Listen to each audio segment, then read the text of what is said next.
Welcome to the Ranking Revolution podcast, your go-to source for strategies and ideas for SEO, organic growth, content creation, and business. This is part 2 of the interview with Rachel Hernandez from the Hoth. In part 2, we will be focusing on white labeling or reseller services. The Hoth started in that area, and it's a great way to outsource, especially if you're like a solo entrepreneur or small agency and you want to expand either your service offering or how much work you can actually do. The Hoth could be a great solution. So we're going to talk to Rachel about those details and some of the best practices for white labeling services. So moving on to the white label stuff, as far as I know, I think from very early on, the Hoth did offer white label services. And I think that was a smart move. For people that are unfamiliar, can you explain what white labeling is and what it entails? Yeah, so the Hoth actually only really sold white label services when they started in 2010. And what that essentially means is that any business person, if you're in a marketing agency, if you're a solopreneur and you want to sell another service that you don't currently offer, what you can do is buy that, whatever that deliverable or service is from another agency.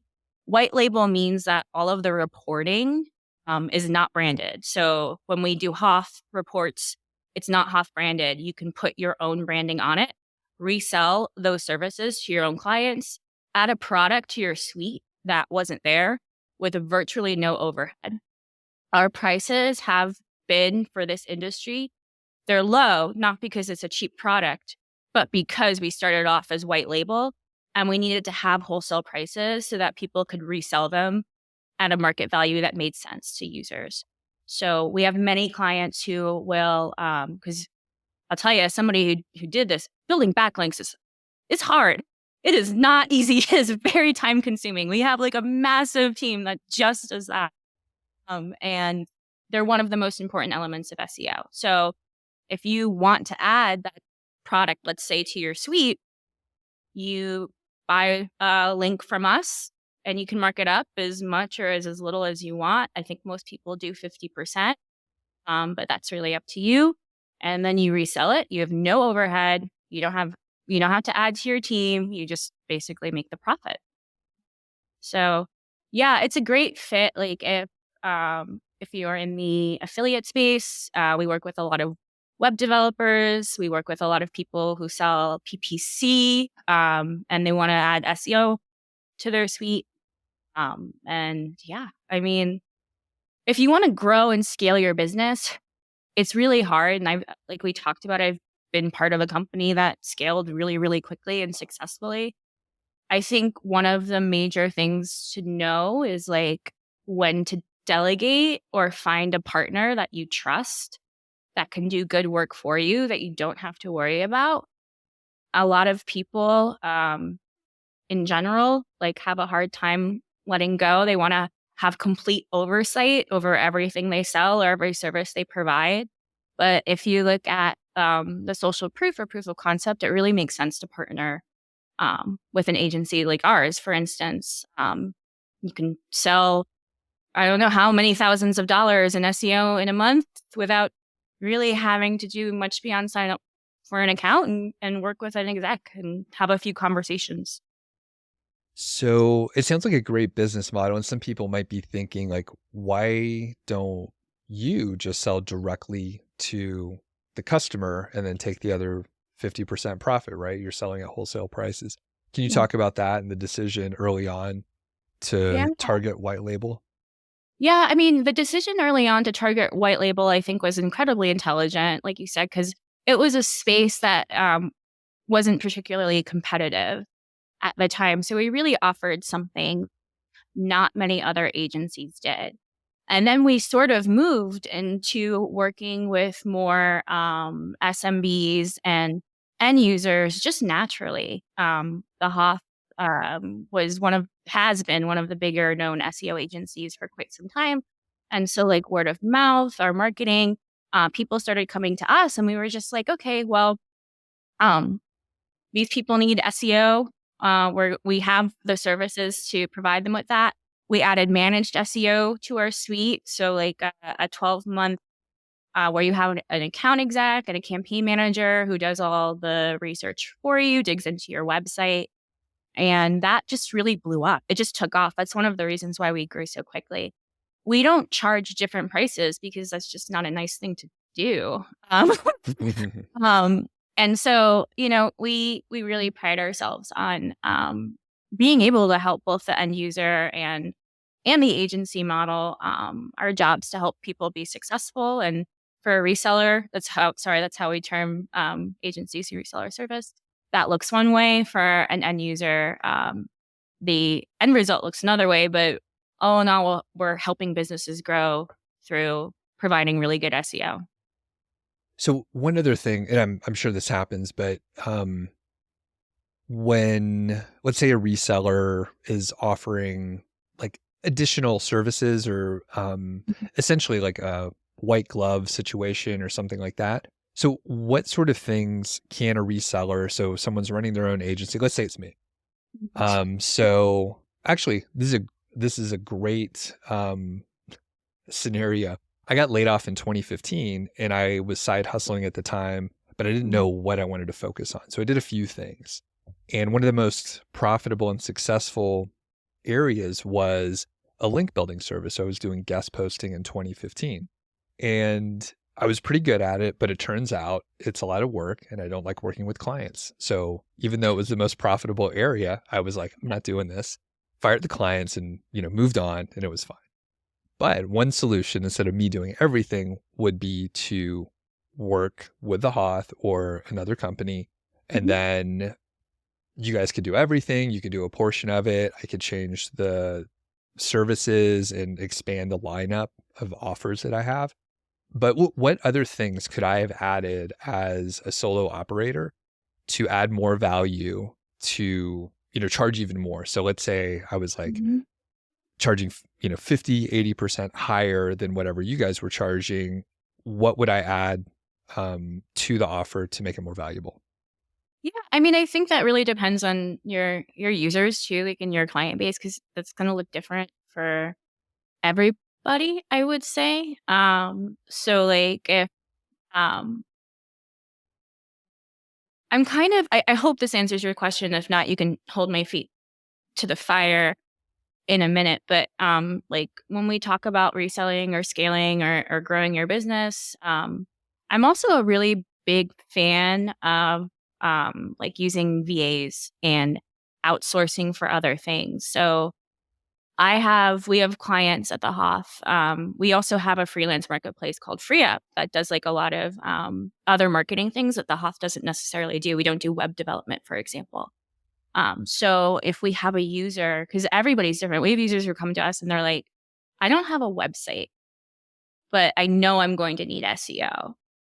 And then it's like, okay, I can connect you with somebody who will build your site. That's part of the add-on. Will like help.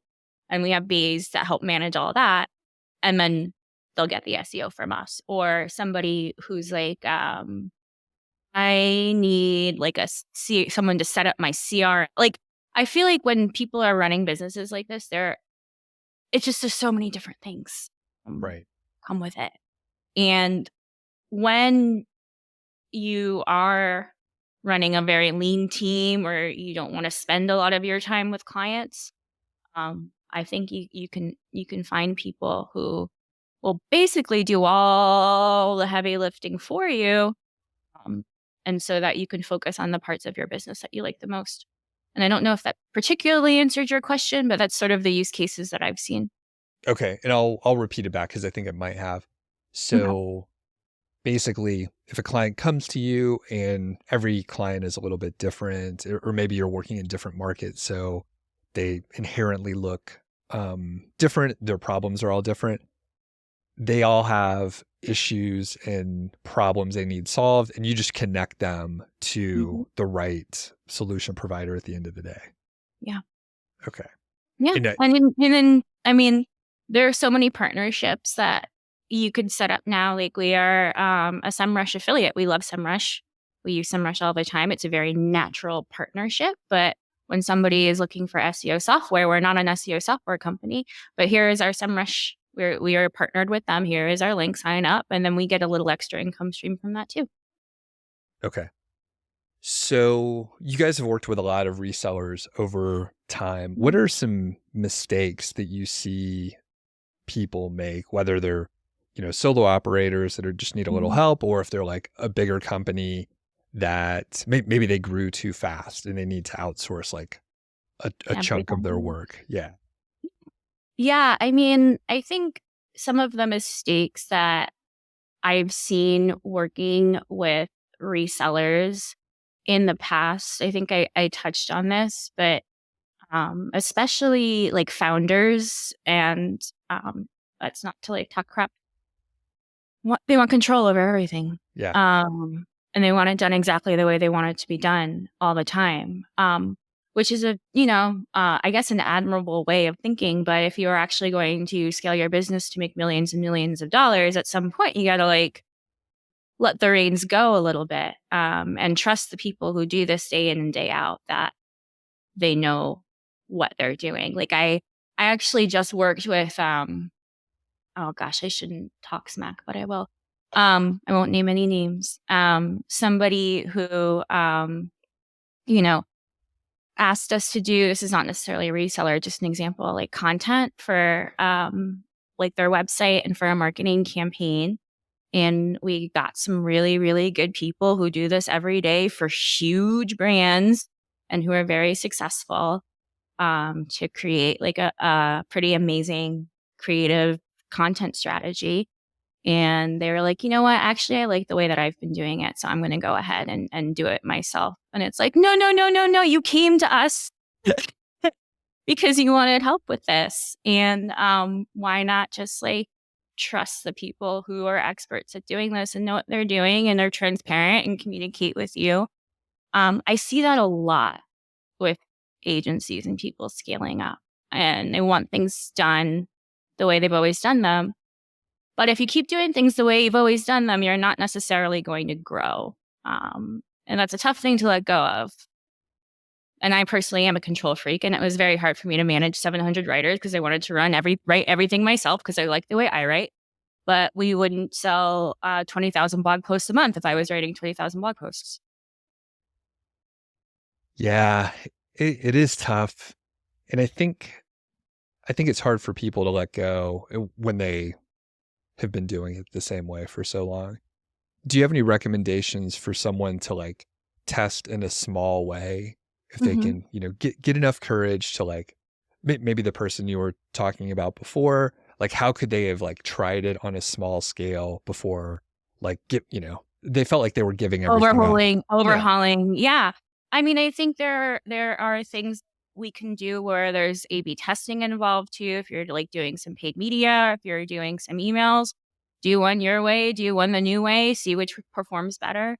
I think that's like a very easy thing to do, but people don't necessarily do it. I talk to people all the time who don't test their content. And I know I happen to be very lucky to have a lot of resources, but it's also one of the most important things you can do as a business owner who is doing marketing, because we do like to think we know our users, we know everything, we know what connects with them, when most of the time we know our product, but we don't necessarily know the people and how to communicate it to them.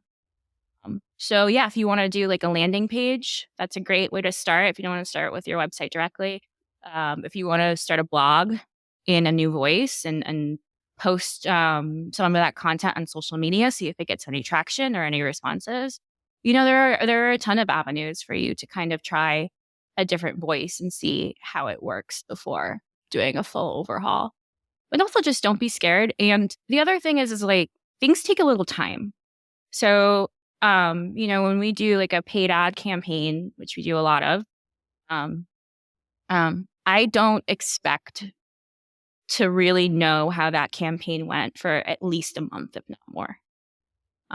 And if I just looked and said in a day, oh no, nobody's clicking, and I'm not like, this is like that's panicking. That's actually like thinking things through and seeing things through and how they go.